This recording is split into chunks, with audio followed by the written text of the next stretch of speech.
Hi welcome to icon news. నేను మీ సతీష్. ప్రస్తుతం AP రాజకీయాలు వివాదాస్పదంగా మారుతున్నాయి. మంచి కంటే అనవసర విషయాలపై చర్చ ఎక్కువగా నడుస్తుంది. ఒకవైపు కందుకూరు అంశం వివాదాస్పదం అవుతుండగానే మరోవైపు విశాఖలో ఆర్డీఓ శ్రీలేఖ వ్యవహారం కూడా ప్రభుత్వంపై ఒక మచ్చ తెచ్చింది. ఈ రెండు సరిపోదా అన్నట్లు ఇప్పుడు ఇద్దరు టీడీపీ నాయకుల మధ్య ఘర్షణ వాతావరణం పార్టీ ప్రతిష్టను మంటగలుపుతుంది. దీనిపై మాట్లాడడానికి మనతో ప్రముఖ రాజకీయ విశ్లేషకులు విజయ్ చాగంటి గారు ఉన్నారు. వారితో మాట్లాడుతూ దీనిపై మరింత సమాచారం తీసుకుందాం.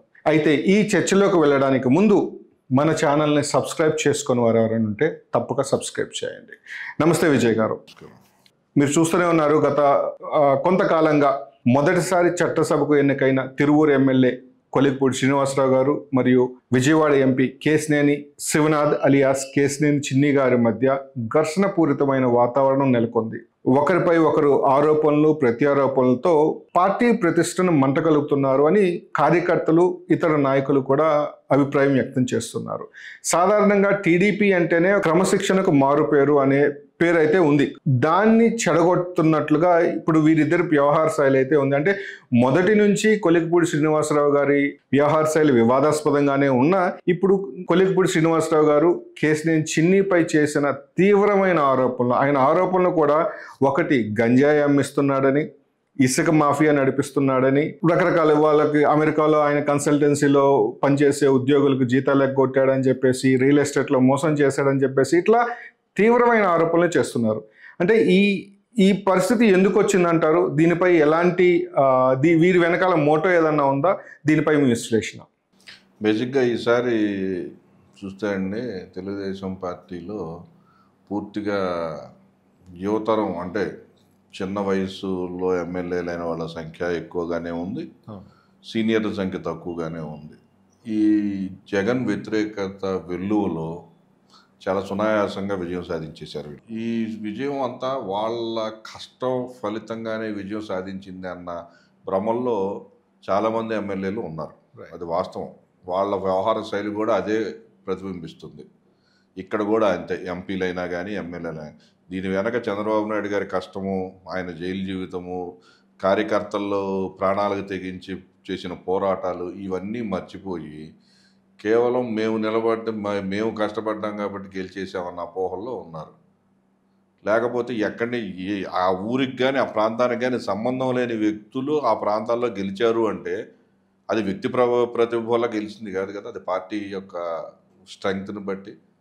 జగన్ మీద వ్యతిరేకత, టీడీపీ మీద అభిమానం రెండింటి కలయిక ఈ విజయం అనుకోవాలి. పార్టీని విజయానికి తీసుకొచ్చడానికి ప్రధానంగా నాయకుడు కారణం అవుతాడు. ప్రాంతీయ పార్టీలో నాయకుడే కారణం.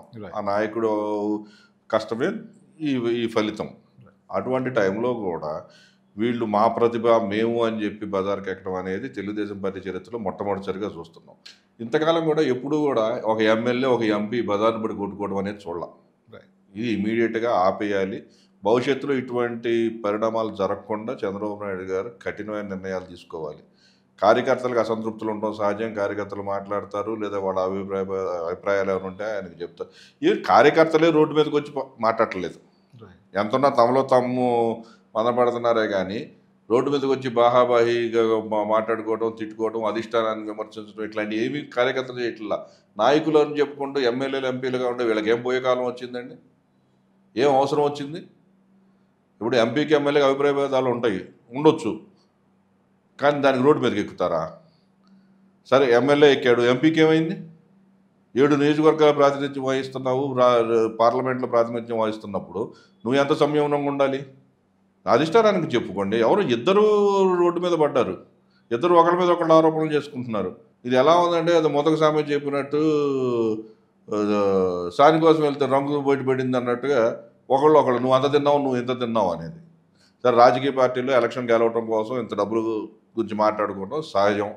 ఇప్పుడు ఎవడు పత్తితి కబుర్లు, ఏ పార్టీ వాడు వచ్చి తెలుగుదేశం పార్టీ టికెట్లు అమ్ముకుంది అని మాట్లాడినా కానీ ఆ పత్తితి కబుర్లు జనాలు వినే పరిస్థితి లేదు. ఎందుకంటే అన్ని పార్టీల్లో ఇది సాధారణంగా జరిగే వ్యవహారమే.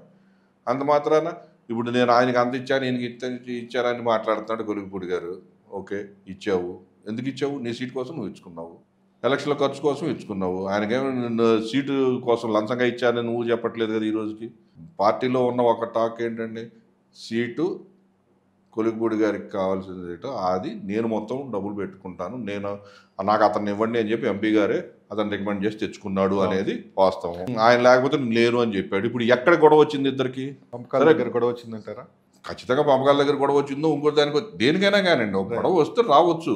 లేదా ఎంపీ గారు ఏదైనా పనులు చెప్పొచ్చు, లేదా ఎమ్మెల్యే గారి పనులు ఇష్టంలో కాకపోవచ్చు, లేదా ఎంపీ గారు నా నియోజకవర్గం కలగ చేసుకుంటున్నాడు అన్న భావన కావచ్చు, ఏదైనా కావచ్చు.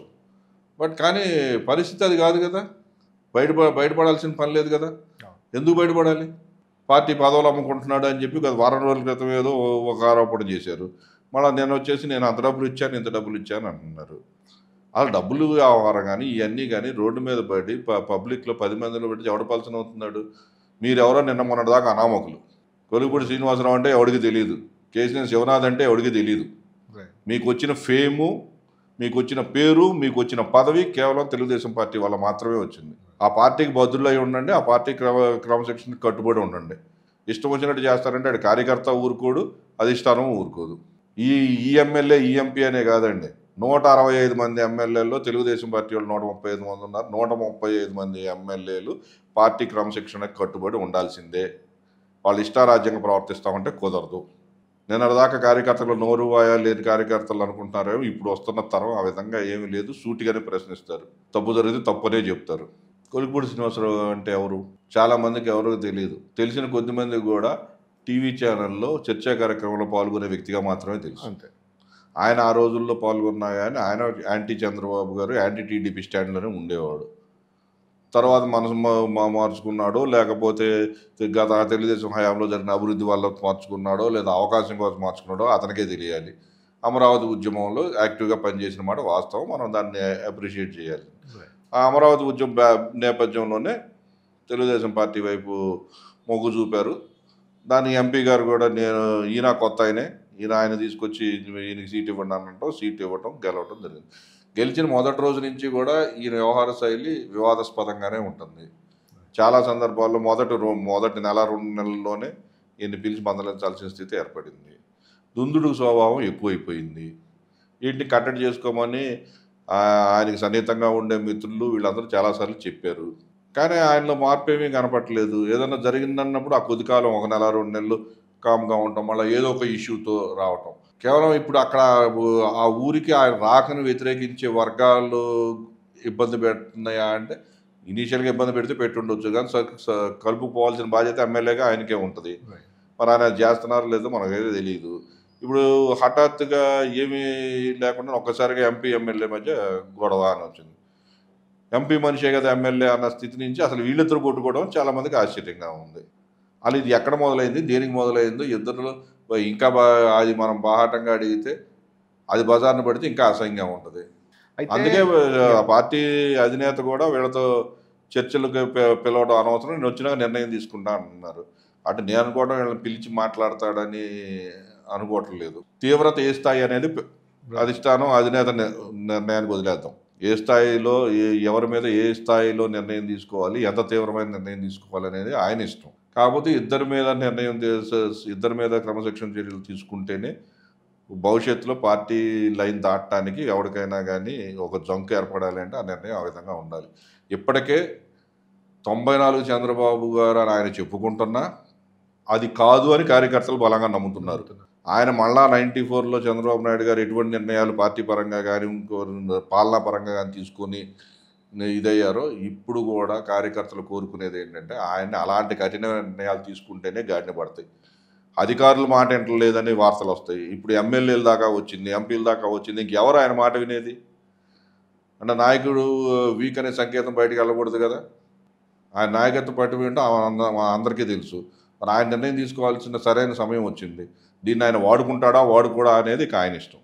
వేరే పార్టీలో చేరాలి ఏంటంటే రాజకీయంగా 4 సంవత్సరాలు ఇంకా 3.5 సంవత్సరం అధికారం ఉండగా 3.5 సంవత్సరాలు అధికారం వదులుకొని ప్రతిపక్ష పార్టీలో చేరాలన్న ఆలోచన బుద్ధి జ్ఞానం ఉన్న ఏ ఎమ్మెల్యే ఎంపీ చేయడు.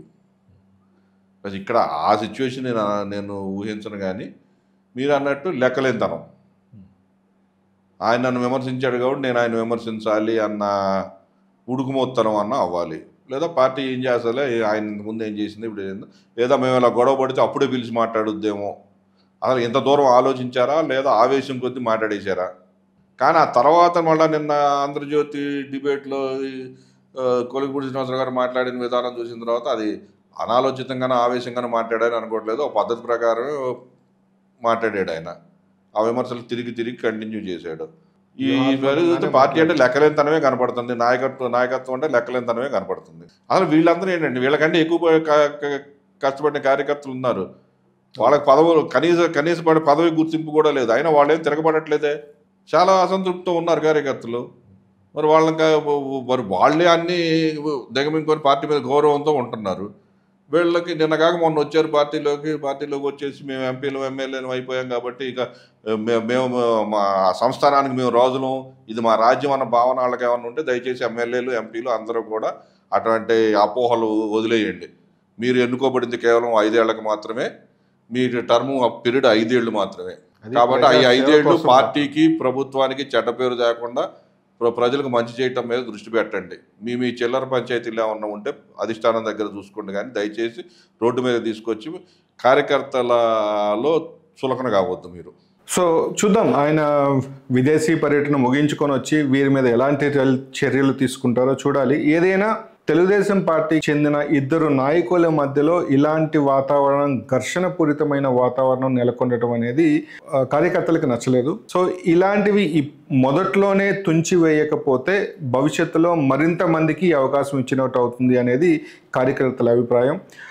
చూసారు కదా, కొలిగిపూడి శ్రీనివాసరావు గారు, కేశినేని చిన్ని గారి మధ్య ఉన్న ఘర్షణ వాతావరణానికి తప్పనిసరిగా ఫుల్ స్టాప్ పెట్టాలి. ఇది ఇప్పుడు ఎండ్ కార్డు వేయకపోతే మరింత మంది నాయకులకి ఒక అవకాశం ఇచ్చినట్లు అవుతుంది అనేది విజయ్ గారి భావన. విదేశీ పర్యటన ముగించుకొని చంద్రబాబు నాయుడు గారు రాగానే వీరిపైన చర్యలు తీసుకుంటారా, హెచ్చరించి వదిలేస్తారా అనేది మరికొద్ది రోజుల్లో తెలుస్తుంది. సో మరోసారి మరో అతిథితో మళ్ళీ కలుద్దాం. అంతవరకు మీ సతీష్.